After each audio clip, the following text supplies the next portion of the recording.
Prologue. The waves have eyes. Pushing away from the worn terminal, Trevor stares up at the dilapidated ceiling, bitter, sorrowful tears filling the brim of his eyes. A quivering hand with a cigarette wrapped between his skeletal fingers makes another journey to his arid lips.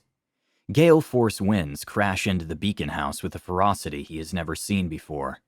Lightning illuminates the skies for split seconds before being swallowed by the oppressive darkness, followed by a deep rolling thunder. The storm was not the reason for the pit of hopelessness inside his belly. Like blood being drained from a butchered animal turned upside down, he can feel all hope leave his soon-to-be cadaver. Mayday, mayday, mayday. This is emergency traffic from the last beacon tower of the planet Thagua 6 of the Ashima system. An organism has arisen from the oceans, causing a cataclysmic level event of all colonies. Pause recording. Recording stopped, the computer confirmed. The first and last words that came from the first settlement to fall to the claw and tooth of the monsters were, "The waves have eyes." The waves did indeed have eyes, marveling at the hundreds of eyes within the waves, terrified to look at the angry ocean, terrified to see the horned, bulbous heads that bobbed in the churning waters. Heavy tears carved ragged streams down his face as the weight of all the sorrow settles on his narrow shoulders. Why are they just waiting there? Trevor quickly used his sleeve to wipe the tears from his face, not wanting to turn to look at him. His hands still trembled as he tried to regain control over the cigarette that was now dangling from his mouth. I made it clear. I need to be alone. I heard, but I know better. Marvin placed a hand on his shoulder and squeezed. No one needs to be alone, not in times like this. Changing the subject, Marvin asked, why haven't they tried the shields or attack? They seem to be just waiting. They stay in the water during storms, Trevor answered, his jaw tight with tension. So the storm is the only thing that's keeping us alive now? Trevor took another slow drag, filling his lungs with the herbal smoke for a couple of seconds, then slowly exhaled, releasing the smoke through his flared nostrils. An understanding of why people of ancient Earth wanted that last cigarette before facing the firing squad. They're waiting for the others. They like to attack in huge numbers. Every time I look out that fucking window. A shiver ran down his spine as he peered into the gloom. It seems like 100 more pairs of eyes are staring back at me. Marvin joined him at the observation window. The rain came down in angry sheets. Titanic waves slammed into the coastal shields, causing an eerie green hue in the night. Both men stood silent as the howl of the wind continued. Was it the wind or the chorus of the creatures? Trevor wondered, looking down at his watch. For the first time Trevor looked at Marvin, he noticed his eyes were red with grief and fear. Trevor imagined that he, himself a reflection of the man standing in front of him. Trevor pulled him close and for a moment they just held each other. Let me finish the call, reluctantly pulling away from his partner's grip.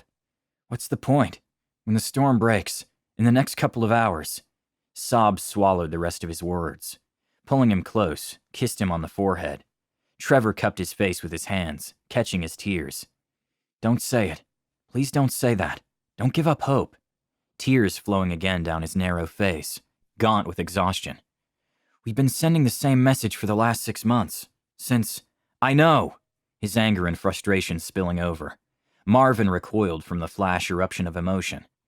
Trevor brought both his hands to his head, pulling at his thinning hair, a habit his mother used to scowl at him about.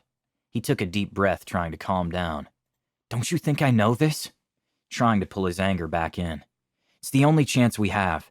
If we stop broadcasting, anyone out there will give up and consider us a dead world. Looking back at his watch, fighting to keep his tears at bay. We're just so far from any other Federation world. The closest outpost is a 6-month voyage. We know. Our only chance is to get these messages out, in the hopes it reaches a passing convoy, or better yet, a drop team. Start recording. All planet survivors are now in the coastal city of Zolas. The creatures have overwhelmed all spaceports. Trevor paused, hands on his hips, looking down at the floor. He had to take a second to compose himself while taking a glance at Melvin, who was sitting down at the table with his hands clasped together between his knees. There are only 6,500 of us left. We're requesting assistance and evacuation. The seasonal storm off the coast is the only thing that is keeping them at bay. We are gearing up for our last stand. Making a session of keystrokes, an image of the creature appeared on the screen. I am sending all updated information we have on the creatures, in the hopes this will help you better prepare. Please, don't give up on us. Send message. Message sent, the computer confirmed. Trevor kneeled next to Marvin, wiping the tears from his face. Go try to get some sleep. I'll keep watch.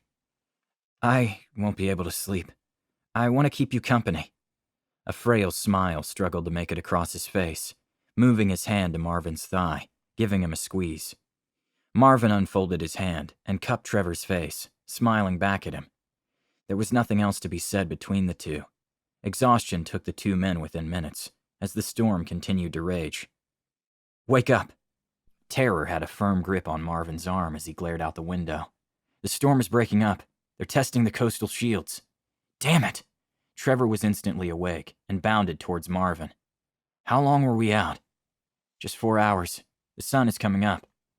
I've made the call to command and made them aware.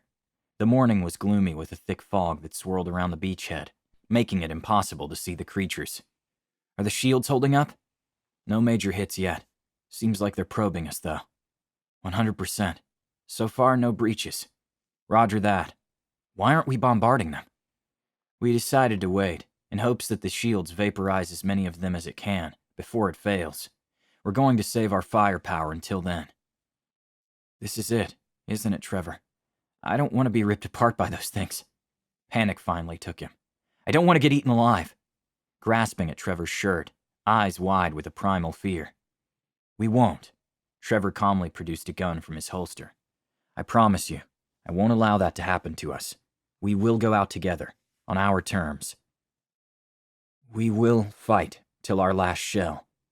Trevor paused, steeling himself. We all agreed that once the time comes, we would rather atomize ourselves as a people than to be used as the main course of these bastards.